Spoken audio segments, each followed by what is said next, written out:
Bienvenue, bien-aimés en Christ notre Seigneur, sur Cœur à Cœur, votre émission dédiée aux réalités de la foi chrétienne et dédiée à la vie spirituelle. Aujourd'hui, nous allons nous pencher sur une question essentielle. Je suis chrétien et je n'arrive pas à abandonner la masturbation. Que faire? Entre culpabilité, quête de pureté et désir de surmonter cette habitude, le nombre de croyants se trouve limité face à cette réalité. Alors, que faut-il réellement faire? Comment concilier la sainteté et la volonté de la chair? Tout au long de cette émission, avec le frère Vladimir Ronfort, qui sûrement nous fera voyager afin de connaître une transformation radicale, nous allons mieux être éclairés quant à cette notion. Alléluia, chers frères. Alléluia, frère Moïse. Alors, nous espérons que vous vous portez très bien. Nous rendons grâce au Tout-Puissant. Super.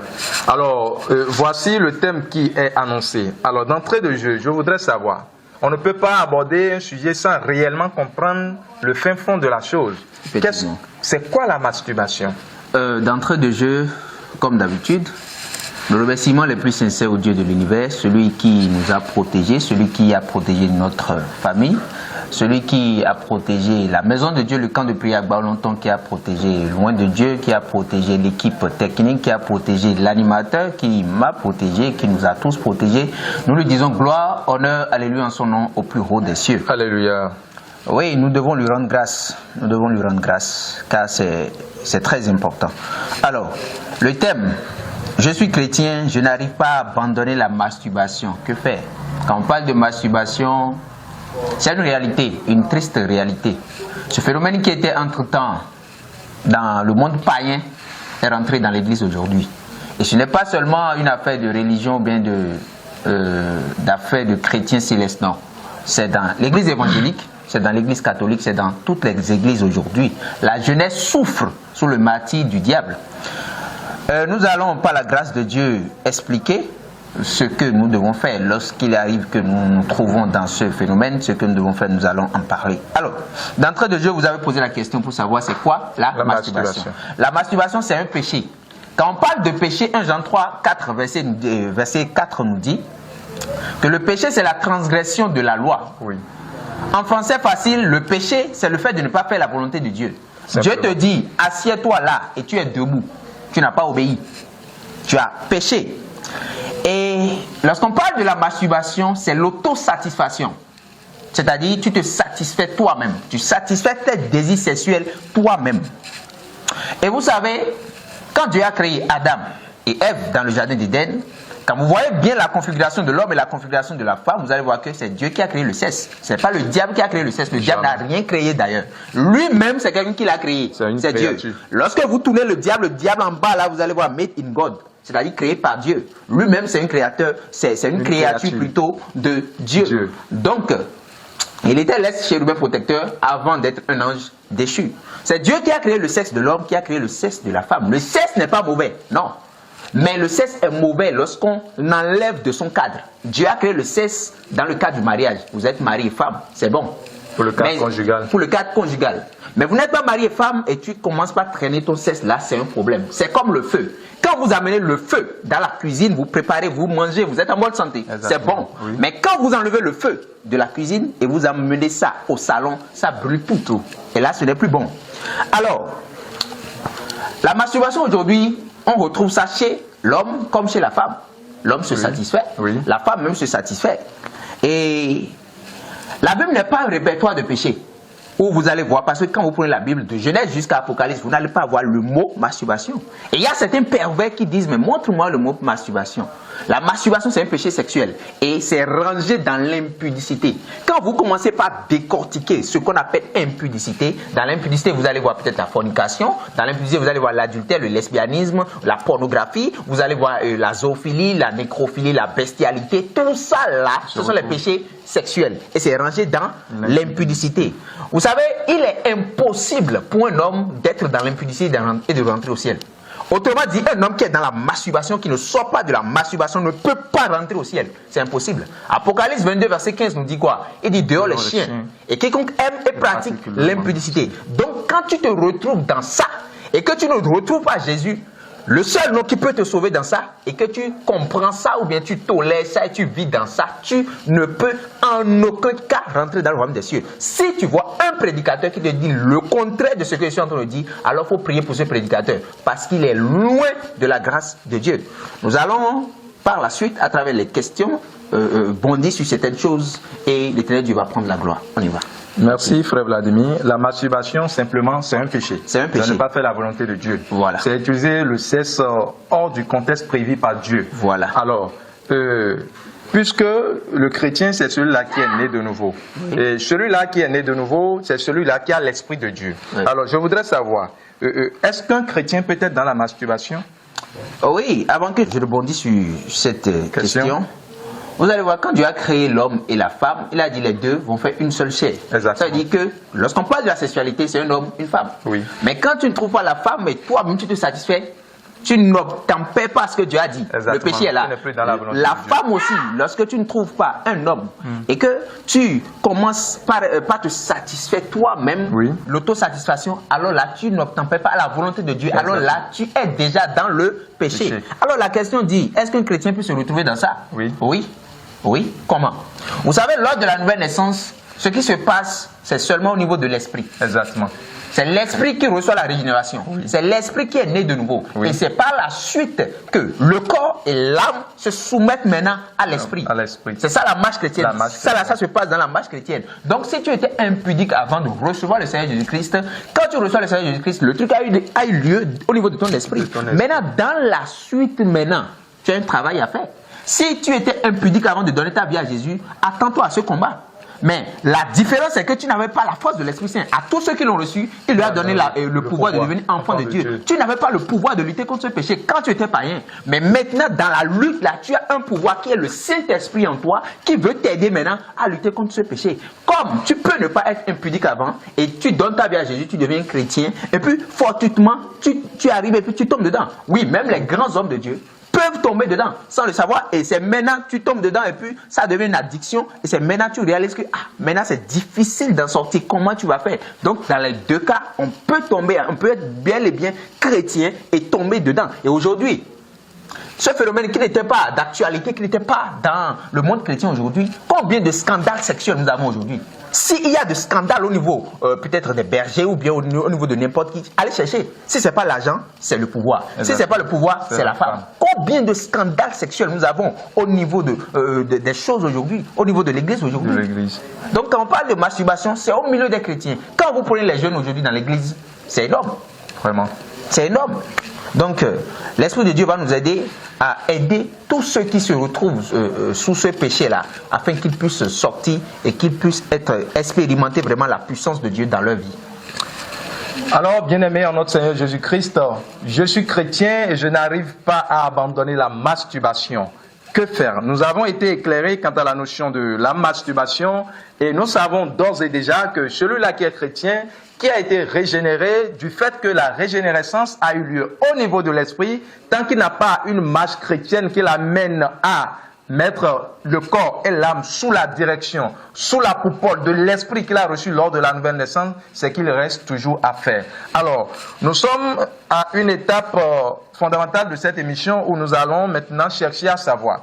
Puisque le chrétien, celui-là qui est né de nouveau, il est tombé déjà dans la masturbation. Alors, frère Vladimir Montfort, qu'est-ce qui fait qu'on n'arrive pas à abandonner si facilement la masturbation?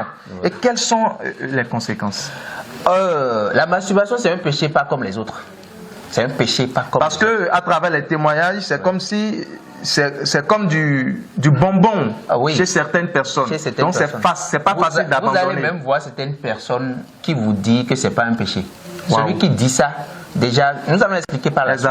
Un homme peut dire ça, oui. Ce qui se passe, c'est l'homme. Parce qu'il se dira qu'il se satisfait lui-même, est-ce qu'il n'a pas fait avec quelqu'un? Dans la suite, maintenant, nous allons expliquer et vous allez comprendre. D'abord, alors, qu'est-ce qu'il fait et on n'abandonne pas facilement ce péché? C'est la question que vous avez posée. Oui. Vous voyez, aujourd'hui, la masturbation, c'est l'âme favorite du diable. Exactement. C'est l'âme favorite du diable. Le diable, vous savez qu'il a un gouvernement. Tout ce que Dieu fait, le diable aussi le fait. Dieu a une trinité, c'est-à-dire le Père, le Fils et le Saint-Esprit. Le diable aussi a une trinité, c'est-à-dire le diable, L'antéchrist, le faux prophète, c'est un singe de Dieu. Le diable, c'est un singe de Dieu. Quand il voit Dieu faire quelque chose, lui-même il le fait. Quand il voit Dieu faire quelque chose, il se déguise aussi et il le fait.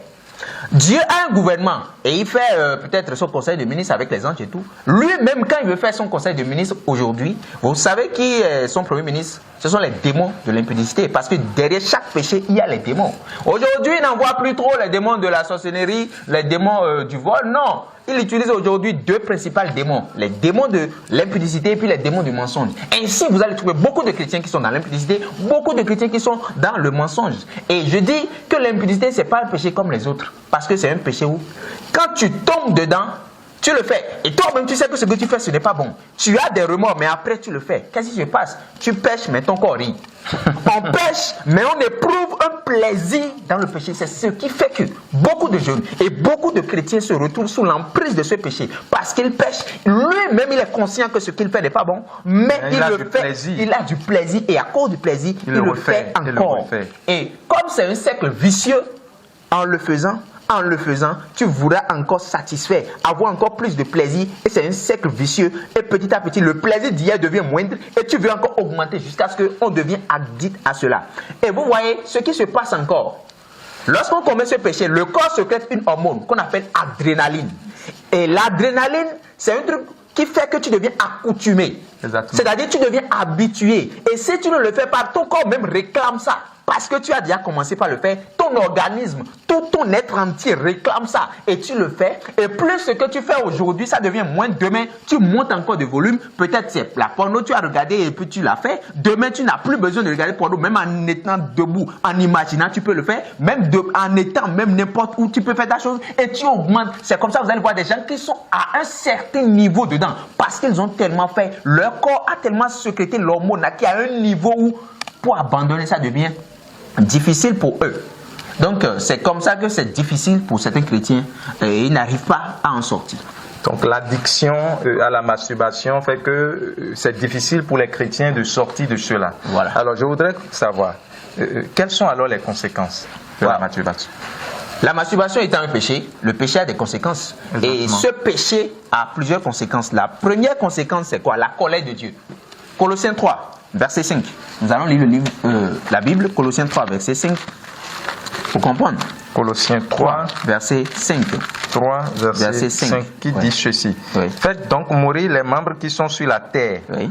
L'impudicité, oui. L'impureté, oui. Les passions, oui. Les mauvais désirs, oui. Et la cupidité qui est une idolâtrie. Voilà, on dit, continuez. C'est à cause de ces choses que la colère de Dieu vient sur les fils de la rébellion. Lorsqu'on parle de colère de Dieu, il y a deux formes de colère de Dieu. Lesquelles? Il y a la colère imminente, la colère présente, oui. Et puis la colère à venir. La colère à venir, c'est le jugement, où oui. Il va mettre certaines personnes en enfer, certaines personnes au paradis. Ça, c'est la colère à venir. Mais quand on parle de la colère présente, la colère imminente, c'est que tu fais la chose et Dieu te punit en même temps. Et comment ça se manifeste quand on parle de colère? Parce que c'est un péché. Dieu est en colère. Et pourquoi la colère? La volonté de Dieu pour les humains, 1 Thessaloniciens 4, verset 7 nous dit quoi? Dieu veut que nous soyons dans la sanctification. Oui. Et comme tu n'es pas dans la sanctification, tu es en train de t'opposer à la volonté de Dieu. Et maintenant, comment est-ce que la colère de Dieu se manifeste? Dans Romains 1, verset 18 à 24, nous allons avoir la réponse. Romains 1, 18 à 24. Romains 1, 18 à 24. Romains 1, 18 à 24. Oui. La colère de Dieu se révèle du ciel contre toute impiété, oui. Et toute injustice des hommes, oui. Qui retiennent injustement la vérité captive. Oui. Car ce qu'on peut connaître de Dieu, oui. Est manifeste pour eux, oui. Dieu le leur ayant fait connaître. Oui. En effet, les perfections, oui. Invisibles de Dieu, oui. Sa puissance éternelle et sa divinité. Venez au niveau du verset 23 et 24. 23-24. Oui. Et ils ont changé la gloire de Dieu incorruptible, oui. En image représentant l'homme corruptible. Oui. Des oiseaux, oui. Des quadrupèdes, oui. Et des reptiles. Oui. C'est pourquoi, oui. Dieu les a livrés à l'impureté. Dieu les a livrés, attendez, Dieu les a livrés. Comment est-ce que la colère de Dieu, la colère présente de Dieu se manifeste? C'est-à-dire tu fais la chose à un certain moment où Dieu obscurcit ton intelligence. La deuxième chose, c'est-à-dire ce qui fait que quand tu fais, tu sais que ça c'est un péché. Le remords, Dieu te prend ça, tu n'as plus de remords. Au point où tu fais ta chose tellement, ça ne te dit plus rien. Celui qui le faisait avant, et puis il a des remords, et il dit ça c'est pas bon, et il va demander pardon à Dieu, il continue dedans. Dieu voit que celui-là ne veut pas changer, Dieu le laisse, le libre, et il devient esclave pour le péché. Exactement. Et là, il n'a plus conscience même de ce qu'on appelle péché. Il continue dans sa chose, c'est que Dieu l'a livré au péché, c'est comme ça, c'est que Dieu l'a laissé, et puis il est dans sa chose, il avance. Deuxième conséquence, vous voyez, la masturbation, ça ouvre la porte aux démons. Oui. Parce que quand on parle de relation sexuelle, c'est un homme, une femme. Exactement. Et lorsque tu te mets à le faire, il n'y a pas une femme là. Vous savez, il n'y a pas un seul monde qui existe. Il y a le monde physique et le monde spirituel. Dans le monde spirituel, il y a les anges, les démons, il y a Jésus, il y a Dieu, il y a tout ça. Et quand tu commences par le faire, les anges te voient. Les anges sont déçus. Jésus est déçu. La Trinité est déçue. Mais les démons sont en train de rigoler. Et comme tu fais quelque chose qui réclame une femme, les démons viennent maintenant t'accompagner. Et c'est avec une femme spirituelle. Avec une femme spirituelle. Et c'est comme ça que les gens se retrouvent maintenant avec femme de nuit. Les gens se retrouvent possédés. Si tu n'es pas un chrétien, tu peux être possédé. Mais si tu es un chrétien, c'est-à-dire le démon va t'oppresser. Un démon ne peut pas vivre dans le corps là où il y a le Saint-Esprit. Le Saint-Esprit va le tuer. Et comme tu es un chrétien, tu le fais, le démon va t'oppresser. Mais comme tu n'es pas un chrétien et puis tu le fais, c'est comme ça que les gens se retrouvent maintenant avec mari de nuit, avec femme de nuit. Voilà, dans les liens comme ça. Parce que ce que tu es en train de faire, les démons s'ajoutent à toi. C'est comme si on s'appelle à une alliance spirituelle. Voilà. Donc, troisième conséquence, ça nous fait perdre nos grâces. Quelqu'un qui est dedans, ça va lui faire perdre ses grâces. Qu'est-ce qu'on appelle les grâces? Vous savez, avant que Dieu ne nous bénisse, ça ne sort physiquement, il nous donne ça d'abord dans le spirituel. Maintenant, la Bible dit dans Jean 10, le voleur ne vient que pour voler, pour dérober. Le diable n'est pas fait de chair et de sang. Vous n'allez pas le voir avec vos 5 sens. Non, c'est un esprit. Lui vient voler quoi? Il ne vient pas voler ta voiture, ton argent. Non, mais il vient voler quoi? Ce que Dieu a mis en toi. Si tu dois acheter un véhicule, Dieu va te donner ça spirituellement. Et avec la foi, avec le travail, ça va sortir dans le physique. Mais lui, Dieu peut te donner. Lui, il vient, il vole. Et difficilement ou bien carrément, tu ne vas plus acheter la voiture. Tout ce qui est ton talent, ta sagesse, l'intelligence que Dieu te donne dans le spirituel, le diable vient voler. Pourquoi? Parce que tu as ouvert une porte. Qui pêche est en train d'ouvrir des portes pour que le diable entre dans sa vie. C'est comme un homme est debout, c'est une jarre. Et la jarre qui est là, tu pêches, la jarre est trouée. Même quand on verse quoi que ce soit dedans, ça ne peut pas rester. Donc, en matière de conséquences, voilà les 3 conséquences que nous pouvons lister. Merci. Merci beaucoup, frère Vladimir Ronfort. Entre autres conséquences, je retiens plus précisément le fait que Dieu les a livrés à l'impurité. La colère de Dieu. La colère de Dieu. Oui. La colère imminente de Dieu qui agit. Oui. Alors, bien aimés en Christ notre Seigneur, nous vous exhortons par la puissante main du Saint-Esprit que le Saint-Esprit puisse réellement toucher ceux qui nous suivent derrière les écrans pour que cette transformation ait lieu. Tenez-vous tranquille, Cœur à Cœur n'est pas juste une émission où nous venons parler des vérités de la parole de Dieu. Non, c'est une émission totalement spirituelle et le but visé, c'est la transformation. Alors, frère Vladimir Ronfort, comme un téléspectateur qui est derrière l'écran et qui nous suit, je voudrais savoir quelles sont les étapes ou que faire pour sortir de la masturbation, pour ne pas avoir à faire face à la colère imminente de Dieu. C'est vraiment la question même de l'émission. Donc là... Alors, je vois que vous avez déposé votre Bible, là c'est sérieux. Il y a beaucoup de choses, parce que les gens souffrent. Vous avez le temps, allez-y. C'est un péché secret, ou quand la personne est dedans, très secret, la personne est dedans, il ne va pas t'en parler. Tu ne vas pas savoir. Tu peux voir un monsieur bien habillé qui repasse sa soutane, qui vient à l'église, un bon frère, qui fait toi à l'église, qui est bon, mais il est dedans. Il ne va pas te dire, c'est un péché secret. Et pourquoi c'est un péché secret? Parce que ce péché-là tire sa puissance dans le fait qu'on le garde secret. Quand le jour où tu vas ouvrir ta bouche pour dire à quelqu'un, la personne va t'aider, d'abord, c'est que le péché est détruit à moitié. C'est pour ça, le péché tire sa puissance dans le secret. Les gens n'aiment pas en parler. Et c'est dans le secret. Aujourd'hui, ça gâte l'église. Et c'est dans le secret, on n'aime pas en parler. Combien de prédications vous avez entendu parler de l'impudicité, la masturbation? Combien de prédications vous avez entendu? On n'aime pas en parler. Alors que c'est ça qui détruit. Et tout le monde sait que c'est ça qui détruit l'église. Il n'y a personne qui peut montrer le contraire. Alors, pour quitter ce péché, la première des choses, tu dois donner ta vie à Jésus. Il est impossible d'être délivré de la masturbation sans donner ta vie à Jésus. Parce que ce n'est pas ta force que tu peux, ce n'est pas ta force que tu vas utiliser pour quitter ce péché-là. Forcément, c'est Jésus-Christ qui doit t'aider. Donc, si tu n'es pas chrétien, tu ne donnes pas ta vie à Jésus, il est impossible d'être délivré. Tu dois naître de nouveau, la première des choses. Et tu dois avoir la conviction du péché. Tu dois savoir que ça, c'est un péché. Il y a des gens qui sont dedans, mais qui ne savent pas que c'est un péché. Et qui refusent encore que c'est un péché. Donc, tu dois accepter ça. Ça va être 2. Troisième chose, tu dois te repentir. La repentance, c'est quoi? Changement de direction. C'est-à-dire, tu dois accepter que ça, c'est pas bon. Et vouloir. C'est que le vouloir, là, tu dois l'avoir. Et dis maintenant que je veux La repentance, tu dois vouloir et changer de direction. Quatrième chose, tu dois utiliser la foi. Vous savez que dans la vie chrétienne, dans le monde spirituel, sans la foi, tu ne peux rien faire. Et tu dois aller maintenant à ce qu'on appelle l'école du Saint-Esprit. C'est ça que je veux même expliquer. Si tu ne te mets pas, tu ne rentres pas dans l'école du Saint-Esprit, tu ne peux pas sortir de la masturbation. Il n'y a pas cette force-là. Il n'y a pas ta force. Ta force ne peut pas te faire sortir de ça. Tu dois nécessairement aller à l'école du Saint-Esprit. La première des choses à faire, tu ne dois pas regarder la pornographie. J'ai d'abord dit, tu dois donner ta vie à Jésus. Oui. C'est quelqu'un qui est déjà né de nouveau, qui a le Saint-Esprit en lui, qui a décidé de se repentir, qui a la foi en Jésus-Christ. Maintenant, la première des choses, il ne doit pas regarder la pornographie. La pornographie et la masturbation, ce sont même père, ce sont deux frères, deux sœurs, même père et même mère. Comme vous savez, Sodome et Gomorrhe. Oui, c'est Sodome et Gomorrhe, c'est comme des jumeaux. Quelqu'un qui dit qu'il veut sortir de la masturbation, mais qui regarde la pornographie, ne peut jamais sortir de la masturbation. Impossible. Vous savez, quelque chose me fait mal dans le monde chrétien. C'est dans le monde chrétien, tu vas avoir deux prédicateurs qui prêchent et qui ne s'entendent pas. C'est dans le monde qui ont des propos différents. Non, qui ne s'entendent pas comment, c'est-à-dire, et non, alors que les deux sont en train de faire la même chose. C'est dans le monde chrétien, vous allez voir deux chantres qui chantent pour Dieu. Mais même là, ils ne s'entendent pas. Je ne sais pas si c'est jalousie, mais quoi que ce soit, ils ne s'entendent pas. Ils ne sont pas dans l'unité, quoi. C'est dans le monde chrétien, tu vas voir peut-être deux bergers qui sont en train d'œuvrer dans la même direction, mais qui ne s'entendent pas. Je n'arrive pas à comprendre. Mais quand vous regardez dans le monde des ténèbres, les démons se donnent la main coude à coude pour faire tomber les chrétiens. Les démons sont toujours dans l'unité. Le démon de la pornographie donne la main comme ça au démon de la masturbation maintenant pour faire tomber le chrétien. Les démons sont toujours dans l'unité. Vous n'allez jamais voir un démon, puis il ne faut pas s'entendre. Démon. Oh, ils ont une même mission. Ils ont une même mission. Leur mission c'est quoi? Faire tomber le chrétien. Donc ils se donnent la main. Le démon de la pornographie. En unité d'action, ils réussissent. C'est ce que les gens du monde des ténèbres, les démons font. Maintenant, chez nous, vous avez le même don. Au lieu de vous donner la main pour avancer, maintenant, on commence maintenant par se donner des coups, des coups. Quand est-ce que vous allez avancer? Regardez ce que le monde des ténèbres font. Regardez ceux qui sont dans le monde des ténèbres. Quand on dit, quelqu'un dit qu'il est dans un secte ou bien il est quelque part, et puis il voyage pour aller là-bas pour dire qu'il est dans telle chose, et il va chez ses frères là-bas. Là. Vous savez comment on l'accueille? Mais chez nous, on ne fait pas ça. Vous voyez, donc, si tu es dans la pornographie et tu te dis que tu vas quitter ça, tu ne peux pas quitter. Parce que quand tu regardes, la Bible interdit la pornographie. Hein, on dit, Lévitique 18, tu ne dois pas regarder la nudité de quelqu'un d'autre. Oui. Maintenant, quand tu commences par regarder, tu es en train de faire quoi? La nudité de quelqu'un d'autre. Donc, autrement dit, tu es en train de pécher. Deuxième chose à faire, tu dois changer de navigateur. Quelqu'un qui est déjà dedans, il est un malade. Oui. Et on doit le sevrer comme quelqu'un qui est alcoolique ou bien quelqu'un qui est un drogué. Vous savez comment on sèvre quelqu'un qui est drogué ou bien alcoolique?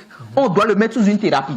Une fois que tu es déjà malade, tu dois changer de navigateur. Si c'était Google ou bien Chrome tu utilisais, tu dois changer.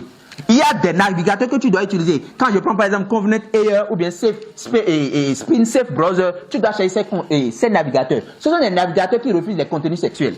Parce que quand tu es dedans, tu vas vouloir à chaque fois aller taper. Oui. Maintenant, quand tu as ça, tu désactives tous les autres navigateurs. Et tu as ce navigateur, tu vas là-bas, tu tapes, ça refuse. En sorte, ça te protège toi-même. Si tu es malade, c'est ce que tu as fait. Mais quelqu'un qui n'est pas malade peut utiliser tout ce qu'il veut. Chrome, Google, tout. Mais une fois que tu es malade, tu veux quitter, il y a des étapes à faire. Et ce n'est pas un péché facile où tu vas sortir comme ça. Ce n'est pas impossible. Parce que rien n'est impossible à Dieu. Exactement. Dieu peut te délivrer, mais il y a des choses à faire. Troisième chose que tu dois faire, tu dois penser à tous ceux qui te voient. Ce qui est caché dans le monde physique n'est pas caché dans le monde spirituel. Jamais. Quand tu veux pécher, Dieu te voit. Le diable te voit. Les démons te voient. Les anges te voient. Regarde tout ce monde. Et quand on dit anges et démons là, ils sont nombreux. Regardez tout ce monde là qui est en train de te voir quand tu es en train de le faire. Et repense encore à celui qui peut te surprendre lorsque tu es en train de faire ça. Imagine ton petit frère te voit dans ça. Grand frère est en train de faire ça. Qu'est-ce que ton petit frère va dire? Ou bien ta petite soeur te voit en train de faire ça. Qu'est-ce qu'il va dire? Ton estime de soi et tout. Imagine quelqu'un te surprend dans ça. Qu'est-ce que tu vas faire? Donc, tu dois penser à tout ça. Quatrième chose à faire, tu dois avoir une pensée occupée. Une pensée occupée. Quelqu'un qui est souvent libre, qui n'a rien à faire, tombera souvent dedans. Ou bien, si tu es déjà malade et tu n'as rien à faire et tu as du temps libre, tu n'es pas occupé par ton boulot, tu n'es pas occupé par la lecture biblique ou bien par regarder un chant ou bien quelque chose qui glorifie Dieu, tu n'es pas occupé par quelque chose et tu es libre, tu auras tendance à rentrer dedans parce que tu es déjà malade. Et pour voir ça, regardez le roi David. Exactement. Avant que le roi David ne tombe, c'est parce qu'il ne faisait rien. L'impact de l'oisiveté. L'oisiveté. Si le roi David était occupé, il n'allait pas montrer les bas ballants et voir femme d'autrui qui est nue et tombée. Exactement. Il n'était pas occupé. Donc, quelqu'un qui est dedans, tu dois être occupé. Tu dois avoir un agenda où, quand tu ne travailles pas, tu es en train de faire quelque chose ou bien tu te reposes. Mais quand tu es libre et tu n'as rien à faire dedans là, tu tomberas dedans. Et aussi, tu dois encore faire ce qu'on appelle, les filles qui commencent à grandir, aussi, on doit leur lancer un message. Exactement. Les filles qui commencent à grandir. Et puis vous êtes tous à la maison, c'est ma cousine. La cousine a déjà 15 ans, 16 ans, 17 ans. Et puis ne s'habille pas bien. Et comment reste n'importe comment à la maison. Et ta cousine ne coupe pas totalement son corps. Et puis cousine et puis cousin, vous êtes à la maison, la fille est comme ça. Le cousin est là, il voit. Parce que ce que tu vois, peu importe ta spiritualité, ça agit sur toi. Exactement. Et la fille a déjà l'âge là. Et puis il reste comme ça. Et tu dis cousin, cousine, c'est comme ça. Beaucoup de personnes sont tombées dans la masturbation. En disant cousin, il ne peut pas toucher à la soeur. Mais il peut regarder, télécharger son image, rentre dans la chambre, commence maintenant par utiliser l'image là et commencer par faire des choses, des fantasmes et tout. C'est comme ça que beaucoup se sont retrouvés dedans. La fille a commencé par grandir, la fille doit bien s'habiller à la maison. Et avis encore à ceux qui postent les trucs sur les statuts. Des filles qui vont poster bien, sa partie intime montre ses seins sur la statue. Eh mais Dieu est grand. Quelle relation Dieu est grand dans ce corps. C'est sérieux. Vous n'avez jamais vu? J'ai jamais vu ça. Ah, ok. Prenez votre Facebook quand on va finir l'émission et défilez, vous allez trouver. Et non, mon reconnaît. Dieu est grand. Bon, peut-être qu'elle remercie Dieu pour. Elle sait très bien. Elle met sa partie, et elle montre ça. Maintenant, poste ça, met un truc là pour évoquer Dieu. Quelle relation Dieu a à avoir avec ça? Elle remercie Dieu pour sa grandeur. Et ainsi, beaucoup de personnes qui sont déjà dedans, qui souffrent, la personne est en train de partir, la personne voit seulement, c'est fini. Qui a créé ça? Elle ne sait pas. Elle est peut-être dans un autre pays. Elle ne sait pas que c'est elle, à cause d'elle, que la personne est en train de pécher comme ça. Qui est la cause? C'est elle. Si le garçon qui est déjà malade n'avait pas vu ça, est-ce qu'il va tomber? Non. Beaucoup de personnes le font. C'est pour ça que tu es une fille chrétienne. Tu dois savoir ce que tu veux poster. Tu dois couvrir ton corps avant de venir sur les réseaux sociaux. Et il y en a d'autres qui montrent leur partie. Tu vas montrer ses parties intimes dans les photos. Et puis, mais un truc de Dieu. Elle savent très bien. Mais un truc de Dieu pour dire Jésus est grand, mais Dieu m'a libéré. Quelle relation Dieu t'a libéré? Et c'est comme ça que tu viens de faire sur les statuts pour créer des problèmes à beaucoup de personnes. C'est dangereux. Alors, quelque chose d'autre qu'on doit faire. Il faut éviter ce qu'on appelle le second regard. Le second regard. Quelqu'un qui est malade doit éviter le second regard. Exactement. Beaucoup de personnes sont en train de conduire, il est en train de conduire comme ça, il est en train de conduire. Et puis il a vu femme passer là. Bon, tu peux voir, il y a différentes voies et regarder. Oui. Tu as vu, c'est pas un péché, mais tu veux regarder comment c'est grand, comment c'est gros, comment c'est petit, là, comment c'est comme ça. Et puis tu sais que tu es malade, tu es en train de conduire, et puis tu vois. Et puis tu veux faire quoi derrière? Et puis tu commences à faire. Beaucoup de personnes font des accidents à cause de ça. Non seulement à cause de ça, quand tu fais ça, quand la personne est en train de regarder, touche-le, il va revenir. Il était en train de faire quoi? De télécharger l'image de la fille. Et qu'elle va télécharger comme ça, c'est dans sa tête. Le soir, quand il rentre à la maison, il n'y a personne là, n'est-ce pas? Le téléchargement. Il ouvre maintenant son téléchargement et commence maintenant par travailler. Il faut éviter le second regard. Quand tu sais que tu es malade, tu es en train de partir, tu vas voir, et non, elle m'a dit, pèle-toi, et quand elle dit, et non, mon frère, tu sais que tu es malade, ne regarde pas. Ton salut là, c'est devant tout droit comme ça. Si tu regardes, c'est danger pour toi. Parce que tu es déjà malade. Quelqu'un qui n'est pas malade peut peut-être essayer de regarder. Mais toi qui es malade, tu ne peux pas. Si tu fais l'erreur et tu regardes, c'est dangereux pour toi. Je ne blague pas, c'est la vérité. Et eux-mêmes savent que je suis en train de dire la vérité. Ceux qui sont dedans là savent très bien que je suis en train de dire la vérité. Il ne faut pas faire ça. Il y en a d'autres qui sont sur les volants. Sa femme est à côté de lui, il n'a même pas peur de sa femme. Oh my God. Sa femme est là, hein. Et en train de regarder jusqu'à ce que c'est la femme qui dit papa, et fait comme ça, il revient. Ouais, c'est dangereux. Et quand. Bon, je préfère continuer. Autre chose qu'on doit faire pour quitter cela, vous savez, il ne faut pas trop durer dans la douche. Ah, mais une fois dans la douche, on doit bien. D'accord. Quelqu'un qui n'est pas malade, quand il rentre dans la douche c'est une douche. Mais quelqu'un qui est malade, la douche devient un ring pour lui. Quand il rentre là-bas, c'est un combat, il va aller faire. Oh, vous croyez que je blague? Oh. Je ne blague pas, je sais ce que je dis. Je ne blague pas. Attendez, quelqu'un qui une seconde. Oui. Vous avez vécu ça une fois? Non, mais pourquoi vous pouvez ça? Est-ce que vous avez eu un témoignage par rapport à cette situation, ou vous avez des connaissances qui ont vécu cette situation? Parce que là, je suis étonné de votre développement. Et tout. Cela laisse à croire que vous avez peut-être été de plein pied dedans ou un coach ou bien je ne sais pas. Ou bien vous êtes un coach sexuel. Je ne suis pas un coach sexuel. Mais quand tu lis la parole de Dieu, la parole de Dieu va t'aider. Et vous savez, il y a beaucoup de choses. Vous étiez en train de parler du ring, n'oublions pas. Voilà. Je peux comprendre. Voilà. Je dis quelqu'un qui est dedans. Oui. Quelqu'un qui est dedans. Qui entre dans la douche, au lieu que la douche soit une douche. La douche n'est plus douche pour lui. C'est un ring. Il est monté pour combattre. Waouh. Oui, parce quel que combat. Quelqu'un qui n'est pas dedans, quand il monte, c'est une douche naturelle, il va se laver et sortir. Mais quelqu'un qui est malade, je ne blague pas, tu es déjà dans la maladie. Et quand tu montes, tu rentres dedans, tu n'as pas le droit de trop durer. Tu finis en même temps de te laver, sors. Et hommes et femmes. Sors, si tu attends, tu vas tomber. C'est pas que tu vas accélérer, lave-toi correctement, mais quand tu te laves, tu quittes. Pourquoi? Parce que quand tu deviens oisif, tu restes là, tu vas tomber. Il n'y a rien à faire. Les démons sont là et t'attendent. Et t'attendent. C'est un combat pour toi. Tu finis en même temps, tu sors. Alors, autre chose à faire, tu dois éviter les films roses. Les films roses. Qu'est-ce qu'on appelle les films roses? Vous savez qu'il y a les séries aujourd'hui? Oui. N'est-ce pas? Exactement. Il y a les séries. Et il y a les films, les novellas, les choses où tu peux voir des gens en train de s'embrasser, tu peux voir des gens en train de faire. Pour quelqu'un qui n'est pas malade, il voit même des choses qui friment même la pornographie. La pornographie, il y a des films qu'on appelle, vous connaissez pas, par exemple le film Power. Ça là, je connais, c'est pour ça que j'en parle. Le film Power, quand vous regardez, vous faites la erreur et puis vous regardez ça, c'est autre chose, c'est la pornographie déguisée. Il y a des films roses, des films que quelqu'un qui est malade ne doit pas regarder. Si tu fais erreur, c'est dans ton portable PC, tu as un problème. Parce que tu es déjà malade et tu es sous une thérapie et tu veux quitter le péché. Maintenant, tu regardes ça, tu ne peux pas t'en sortir. Jamais. Quand tu regardes un film rose où les gens s'embrassent d'une façon et puis tu es en train de regarder, tu es déjà malade. Ça te stimule et ça te crée un problème. Quelqu'un qui n'est pas malade peut supporter, ça ne va rien lui faire. Mais toi, non. Film encore qui est film rose ou bien les séries ou bien les gens commencent par faire des trucs de pornographie ou bien stimulent ton imagination, ça vient jusqu'à un niveau et ils coupent le film. Toi-même, tu vas continuer dans la tête. Je vais continuer alors. Et les gens, ceux qui sont déjà malades, c'est ça qu'on appelle la reco mentale. Les Ivoiriens en parlent bien. Oui. Tu commences la suite du film là, c'est déjà fini, non? Mais toi-même, tu commences. Sans avoir le scénario. Sans avoir. Une fois qu'ils t'ont déjà amené à un certain niveau, toi-même, tu continues. Donc, pour quitter ça, tu ne dois pas regarder les films roses. Tu dois aussi. Tu ne dois pas succomber au diable. Comment succomber au diable? Ceux qui sont dedans, vous savez comment le diable les manipule? Ils viennent sur eux de telle façon avec une puissance où tu te dis. Si je ne fais pas ça, c'est que je vais mourir.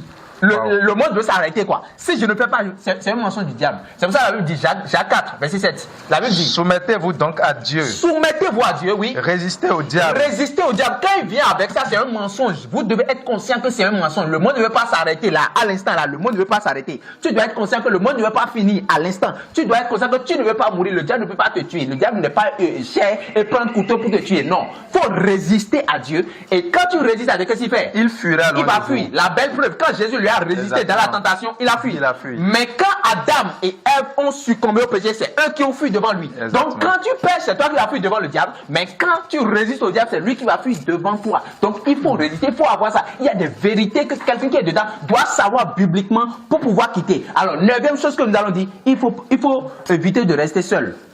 Lorsque tu as des pensées impures, ne reste pas seul. Parce que quand ça commence, tout commence par la pensée. Quand ça commence par venir là, et tu es seul là, bouge de là, il vient même. Parce que si tu restes là, tu vas tomber. Tu iras là. Ce n'est pas un truc où vous allez prendre ça à la légère. Tu veux quitter, tu peux quitter et tu dois quitter. Parce que c'est Jésus-Christ qui aide. Tout ce que je suis en train de dire, si tu ne le fais pas avec Jésus, tu ne peux pas quitter. Et s'il faut que tu publies peut-être un jour de jeûne, il faut le faire. 3 jours de jeûne, il faut le faire. Il faut prier contre ça. Parce que sans la foi et sans Jésus, tu ne peux pas quitter. Ceux dont je suis en train de parler, il y en a beaucoup. Il y en a beaucoup qui sont dedans et qui souffrent. Que ça soit jeune fille, que ça soit jeune fille, et que ça soit jeune garçon, il y en a beaucoup. Et qui amène ça dans le couple au point où son mari n'arrive pas à le satisfaire. Et c'est un problème. Parce que quand son mari n'arrive plus à le satisfaire, c'est un problème. Qu'est-ce qu'il va faire? Parce qu'il s'est déjà habitué à ça au point où le monsieur n'arrive pas à le satisfaire. Et c'est ça qui gâte les couples aujourd'hui. Quand vous voyez un couple en train de se chamailler, un problème, vous voyez le problème, et on vous dit le problème, vous me voyez, venez au magazine, monnaie, sachez que c'est là-bas. Le monsieur même est là-bas tranquille. Le monsieur même est là-bas. C'est sûr que c'est ce problème-là. Parce que soit l'homme est habitué, soit la femme est habituée, et il y a un problème entre les deux. Et il n'arrive plus. La base du problème, c'est ça. La base du problème, c'est ça. Alors que c'est autre chose. Ils sont en train de crier en haut, va fouiller, en maladie. Alors que ce n'est même pas ça. Non, le monsieur même est tranquille en train de vous regarder. Le problème même, il est en train de vous regarder tranquille. Bien évidemment, le sexe dans le couple, c'est un aliment succulent. On ne peut pas s'en départir. Oui, la sexualité, c'est Dieu qui l'a créé. Ce n'est pas un truc mauvais où on commence à parler de sexualité. Tu vois, les chrétiens aujourd'hui, là, ils commencent à faire un truc bizarre, là, des hypocrites. Alors, frère Vladimir Ronfort, je voudrais qu'en une seconde, vous donner votre mot de fin. Mot de fin, nous remercions l'Éternel Dieu des armées de nous avoir inspiré vraiment pour ce thème, pour pouvoir aider la jeunesse, pour vraiment aider la jeunesse chrétienne et à sortir de ce thème. Parce que, qu'on le veuille ou non, nous le savons tous que c'est un mal qui ronge le corps chrétien. Et Dieu ne comprend pas le péché. Dieu ne tolère pas le péché. Si vous voulez savoir, regardez David. Il a dit, c'est mon bien-aimé, l'homme selon mon cœur. Mais quand il a péché, qu'est-ce qu'il lui a fait? Il a traité avec la dernière des rigueurs. N'accepte pas ce péché, ne l'accepte pas. Tu peux tomber 10 000 fois, relève-toi 10 001 fois et Jésus-Christ est avec toi dans la bague. Il va t'aider, te sauver. Tu as beaucoup de choses à vivre avec Jésus-Christ. Alors ne t'arrête pas, ne permets pas ce que le péché ait le dessus sur toi et Dieu va vous aider au nom de Jésus-Christ. Merci beaucoup, frère Vladimir Ronfort. Alors que nous concluons cette réflexion, retenons simplement ceci. La faiblesse humaine n'est pas une fatalité, mais c'est une opportunité de s'appuyer davantage sur la grâce de Dieu. Alors, la sanctification, c'est un cheminement. Et chaque pas vers la maîtrise de soi est une victoire. Engageons-nous à vivre une vie de sanctification afin de pouvoir plaire à l'Éternel Dieu. Nous prions sincèrement que le Seigneur Jésus-Christ vous fortifie et vous guide sur le chemin de la liberté véritable afin que nous soyons parfaits comme le Seigneur Jésus-Christ. Shalom, shalom, shalom. Que Dieu vous bénisse.